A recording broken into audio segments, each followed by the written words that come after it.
शंकर भगवान को चावल का दाना चढ़ाना चाहिए कि नहीं चाहिए?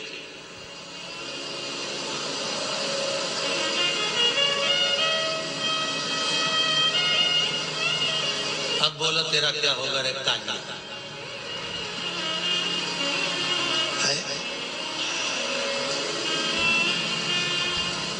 चलो ठीक है।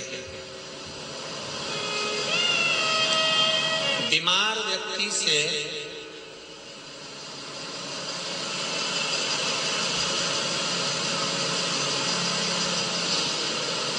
कोई बीमार व्यक्ति है, बहुत रोगीला, उसको बहुत रोग है, शुगर है, बीपी है, थायराइड है, सब कुछ है उसको, और वो रोगीला व्यक्ति जब डॉक्टर के पास जाकर पूछे, डॉक्टर साहब मेरी तबीयत ठीक नहीं रहती है, मैं बहुत कष्ट में रहती हूँ, बहुत तकलीफ है शरीर में,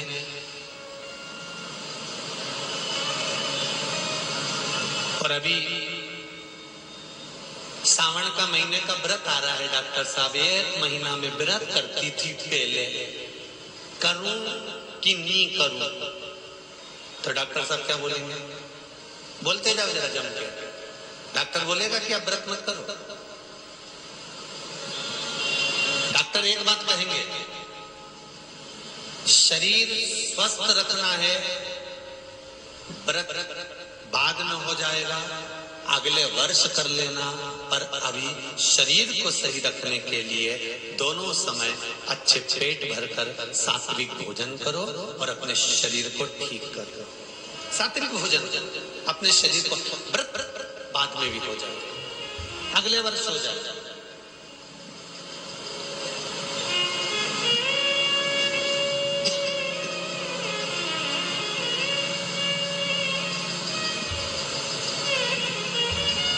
अभी तुम थोड़ा सवेरे 2 बिस्कुट ले लिया करो, सुबह नाश्ता ले लिया करो, भोजन ले लिया करो, फिर दोपहर में कुछ हल्का फुल्का लेकर थोड़ी थोड़ी देर में खाते रहना चाहिए हो।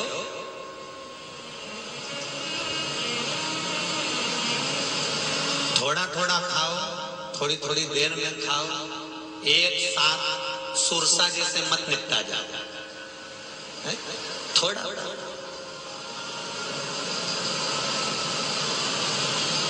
ज्यादा खाओगे और ज्यादा कमाओगे तो दूसरों को कष्ट नहीं होगा, कष्ट खुद को होगा। ज्यादा खाओगे अपाच्य हो जाएगा, रात की नींद उड़ जाएगी, शरीर में अच्छा नहीं लगेगा। ज्यादा कमाओगे, रात की नींद उड़ जाएगी, दुनिया की दृष्टि तुम पर पड़ जाएगी और तुम्हारी रातों की नींद चली जाएगी। कमाओ भी उतना जितना खर्च कर सको और खाओ भी उतना जितना पचा सको। अति सर्वस्व वर्जन। डॉक्टर कहेंगे ये तुम्हारा व्रत जो है ना अगले साल कर लेना, इस साल मत करिए, इस साल तो आराम से भोजन वोजन करो, तुम लोग बढ़िया प्रेम से खाओ पियो। तो उसी तरह किसी ने पूछा कि चावल का दाना एकादशी पर भगवान शंकर को चढ़ा सकते, चावल का दाना शंकर जी को चढ़ाते क्यों है, पहले तो वो समझ। बेलपत्री का तो महत्व आपको बार बार बताया कि बेलपत्री शिव जी को क्यों चढ़ाई जाती है, कहीं रोग के लिए, कहीं बीमारी के लिए, कहीं किस कार्य के लिए, कहीं कोई कार्य के लिए, कहीं कोई कार्य के लिए। चावल का दाना अगर हम शंकर भगवान को चढ़ा रहे तो क्यों चढ़ा रहे हैं, उसका कारण क्या है? चावल का दाना शिव को चढ़ाने का केवल एक कारण रहता है कि चावल को अक्षत कहते हैं।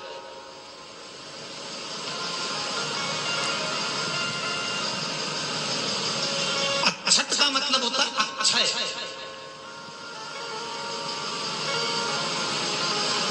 अभी हमारे यहाँ एक तिथि आने वाली है, अक्षय तृतीया।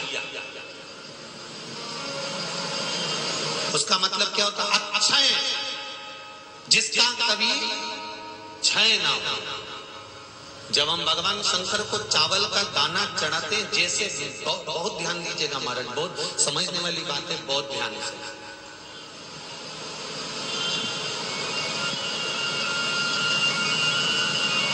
चावल का दाना हमारे मस्तक पर तिलक करने के बाद पंडित जी क्यों लगाते हैं कि भगवान जैसा समय आज चल रहा है, आप पूजन कर रहे हो, पाठ कर रहे हो, दान कर रहे हो, पुण्य कर रहे हो, सत्कर्म कर रहे हो, भजन कर रहे हो, मेरा देव अधिदेव महादेव, मेरा नारायण, मेरा सत्यनारायण भगवान, मेरा राम जी, मेरा विष्णु जी, मेरा भागवत मैया, मेरी रामायण मैया, ब्राह्मण मस्तक पर तिलक लगाने के बाद चावल इसलिए लगाता है कि जैसा समय आज चल रहा है, भगवान तुमको ऐसा ही समय बनाकर रखे और तुम ऐसे ही चार चांद लगाते रहो, दान पुण्य संकीर्तन करते रहो, इसलिए मस्तक पर चावल का दाना लगाया है।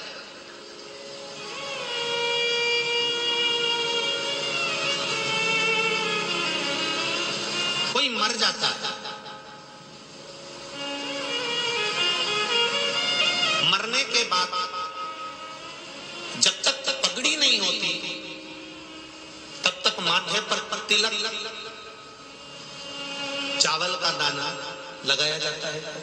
जम के बोलो जरा, नहीं लगाते। किसी पंडित जी से पूछो, ब्राह्मण देवता से पूछो, ब्राह्मण देवता ये कोई मर गया और हमारा तो नियम है कि हम सिर पे तिलक लगाते हैं, चावल लगाते हैं, या पंडित जी से हम तिलक लगवाते हैं, मंदिर जाते हैं तो मंदिर में जाके तिलक लगवा के हम चावल का दाना लगवाते हैं, क्यों नहीं लगाते? उसका कारण क्या है? जब किसी के मरने के बाद 10 दिन तक 12 दिन तक मस्तक पर तिलक क्यों नहीं लगाया जाता? 10-12 दिन तक माथे पर तिलक या चावल क्यों नहीं लगाया जाता? उसका कारण है कि ये जो समय आया है, तुम्हारे यहाँ जो कमी हुई है, तुम्हारे यहाँ कोई मर गया है, तुम्हारे यहाँ किसी के प्राण छूट गए हैं, तो ब्राह्मण इसलिए तिलक नहीं लगाता आपको, इसलिए चावल का दाना नहीं लगाता कि ऐसा दिन भगवान अब ना लाए, इसको अमर ना करे, इसको अक्षय ना करे, इसको प्रबल ना करे।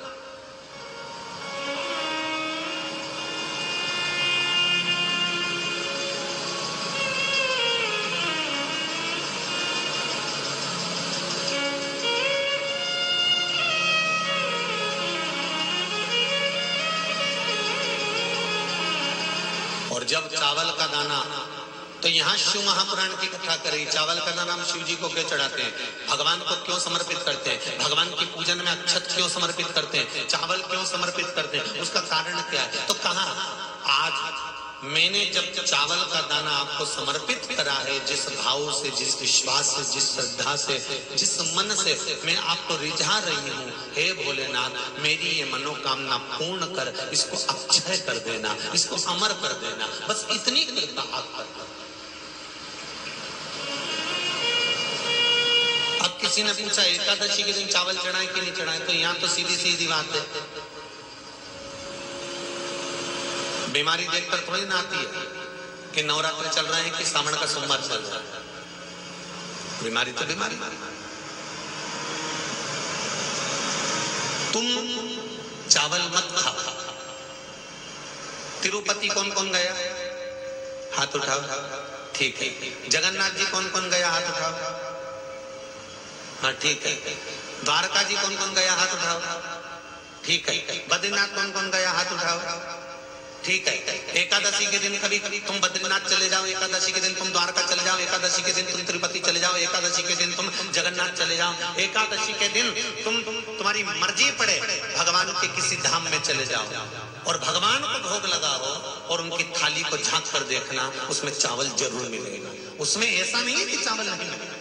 नारायण में भगवान को चावल का भोग लगा हुआ मिलेगा, द्वारका में चावल का भोग लगा हुआ मिलेगा, आपको जगन्नाथ में चावल का भोग लगा हुआ मिलेगा, तिरुपति में मिलेगा, द्वारकाधीश में मिलेगा, नाथद्वारा में मिलेगा, सांवरिया सेठ में मिलेगा, काकरोली जी में मिलेगा। आप जहां जाओगे वहां पर एकादशी के दिन भगवान को चावल आएगा, क्योंकि भगवान के लिए परहेज नहीं है। जो काम में डूबा हुआ है, जो आसक्ति में डूबा हुआ है, जो लोभ में डूबा हुआ है, जो वासनाओं में डूबा हुआ है, जो तृष्णा में डूबा हुआ है, और जो माता के गर्भ से जन्म लिया,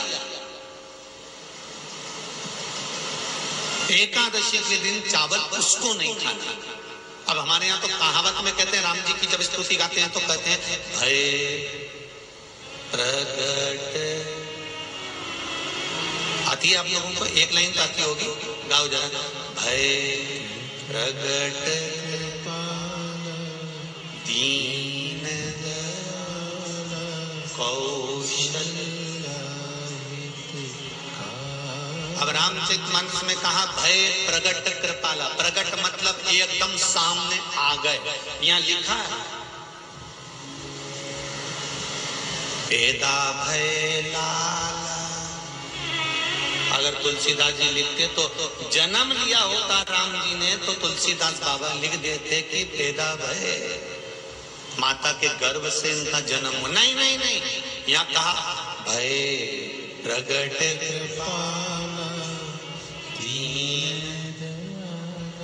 कौशल्य,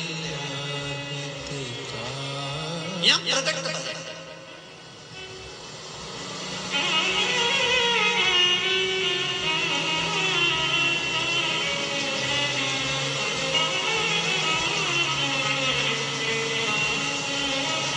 यूट्यूब पर स्कंद पुराण, अंधेरी मुंबई की माहेश्वरी समाज वाली एकादशी के माता पिता कौन है? सबसे पहले एकादशी का व्रत किसने रखा था?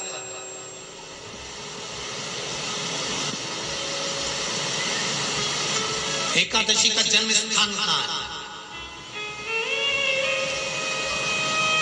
दुनिया के लोग बहुत प्रश्न करते हैं, राम जी अयोध्या में हुए थे, भगवान कृष्ण मथुरा में हुए थे, तो एकादशी कहां हुई थी? तो उसको बताना तो पड़ेगा कहां हुई थी।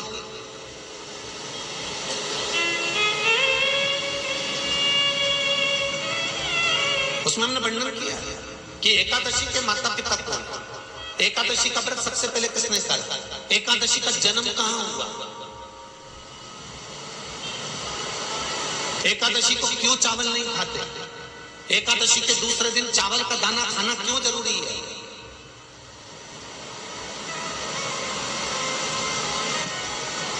कौन सा तीर्थ है जहां एकादशी को उल्टा लटका दिया। एक एक चीज का वर्णन स्कंद पुराण सब चीजों का वर्णन कर देते। तो यहाँ जो वर्णन आया कि आप मनुष्य जो माता पिता के गर्भ से, माता के गर्भ से जन्म लिया हो, संसार में जिसका जन्म हुआ हो और मृत्यु लोक में गर्भ की कैद में रहने के बाद जन्मा हो, उसको एकादशी के दिन चावल नहीं खाना चाहिए। मारा